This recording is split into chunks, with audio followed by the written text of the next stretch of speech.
From DSP Customs, and today we're working on this 2019 Road Glide Special here.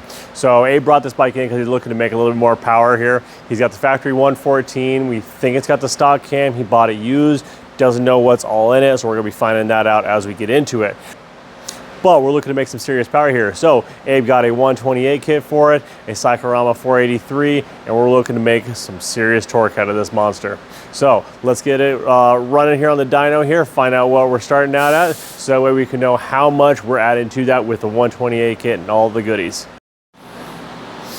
All right, so let's get a baseline.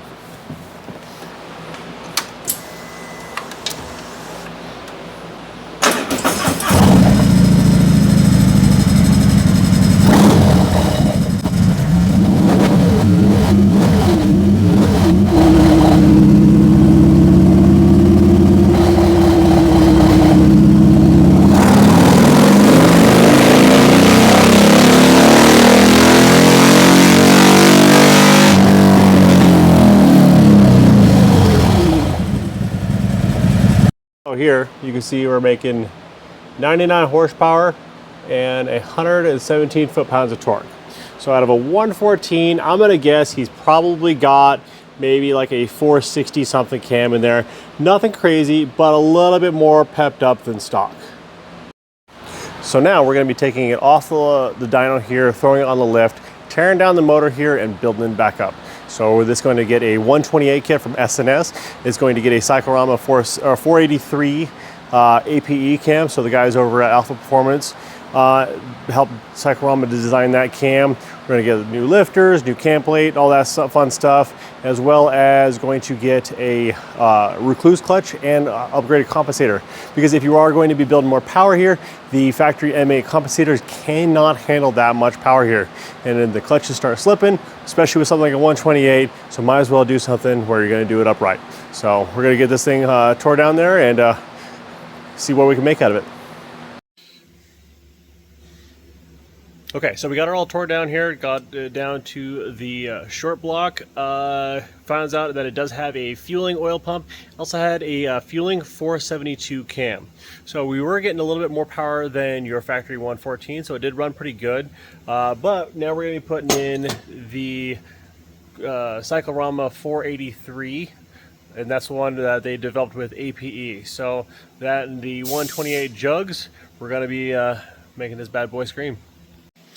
I also want to take a second here to kind of show you the difference in cams, because not all cams are created equal. The lift is not the only thing that's important here. So if you see those high lift numbers, like, oh, it's a 485, that's the biggest you can go. Well, okay, so yes, lift is important, but the other one is duration. So here is your stock 117 cam. This came out of a 2017 or 2023 Road Glide 117. So that is your stock profile. This is the fueling 472. Not a bad cam. It's got a lot more duration there. So that's going to hold that valve up open a lot longer through the cycle. This is the one we're putting in here. This is a Cyclorama 483 developed by APE. That is a monster duration here. So that's going to hold that valve open much longer, get more air in and a lot more air out.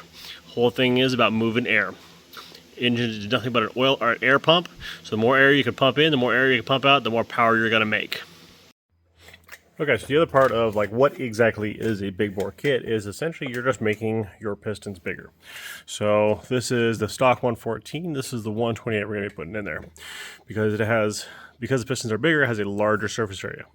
How far the piston goes up and down does not change unless you change the crank. But if you can increase the surface area that it is moving, you increase the overall volume. So we have that much more air times that by the stroke that we are then moving. So that gets you the increase in displacement right there. Like I said before, your motor is nothing but an air pump. So the more air you can pump, the more power you're going to make. Another thing that's important when you're doing a big bore is your ring gap. So that is going to be the gap between the rings that seal your piston inside the cylinder. So that gap is important because as things heat up, metal expands. So as the metal expands, it needs room to go. So if it is too tight of a gap, what'll happen is that ring will expand, it can't go anywhere further, and then it will start to gall the the cylinder wall. If it is too loose, too much air will start getting by that gap into the crankcase and start blowing out oil, blowing out your seals, and you'll just start burning a ton of oil. So it is critical to keep that within spec. So each big bore kit has their own spec specific with it. And what you do is you file the end of the ring gap until you get it to where you need it to be, and then you test it with a set of feeler gauges to make sure that your gap is within spec. So it should touch but have a slight resistance, but not be able to not have to force it in there. So this one right here calls for 20 to 24. We got a 22 in there right now, which would be right dead middle in the spec. It's a little on the tight side. Just going to file it just a hair more to get it where we want it to be. Okay, so another thing that I highly recommend if you're doing a big bore is upgrading these. These are the piston squares. So what they do is they squirt oil on the back of your pistons to help keep it cool. So this is the factory one right here. See, it's got one little hole. So what we put in there is the S&S one. That does double the squirting on the back of the piston. Because if you're going to be doing a big bore engine, you're going to be building a lot more heat because horsepower builds heat. The more power you're putting in there, the more heat you're going to build. This will help kind of protect your engine as well as lubricate the cylinders. That way you're not going to be grenading or washing your cylinders real bad. All right, so now that we've got the big bore done, we've got the new cams in there, we've got it broken, we've got it tuned. So now we got to find the before and after. So we have our before, we're going to put that right here. All right, so now that we got the big bore done, we've got the cams installed, we got everything buttoned up, we got it all tuned up, ready to go. So now we're going to be doing the final runs to find out our before and after. Find out how much power did this 128 kit make. So let's get it on the dyno here and run her up.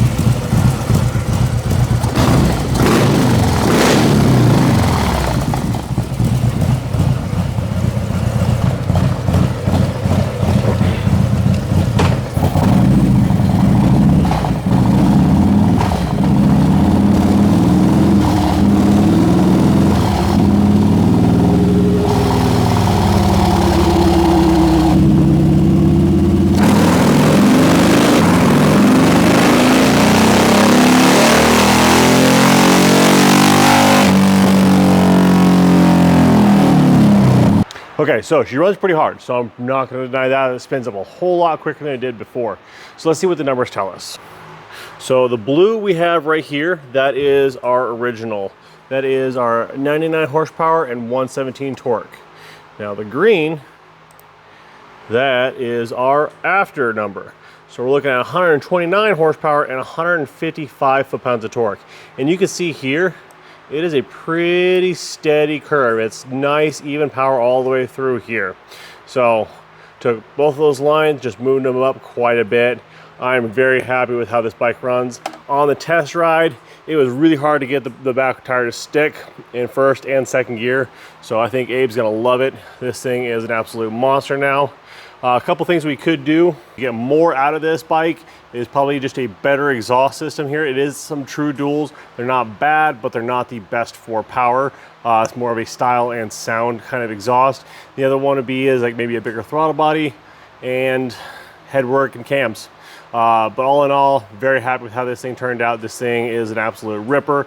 It will smoke the tires all the way through. So look forward to give it to you, Abe. And if you guys have any questions about this build, let me know. We're gonna be doing more like this as well to kind of show you what different combinations are gonna get what on the dyno. Also gonna play around with exhaust ideas, intake ideas, and find out what changes or what we can do to kind of like play with things to find out where the power is actually gonna be. So stay tuned for more, and I look forward to hearing from you guys. Thanks.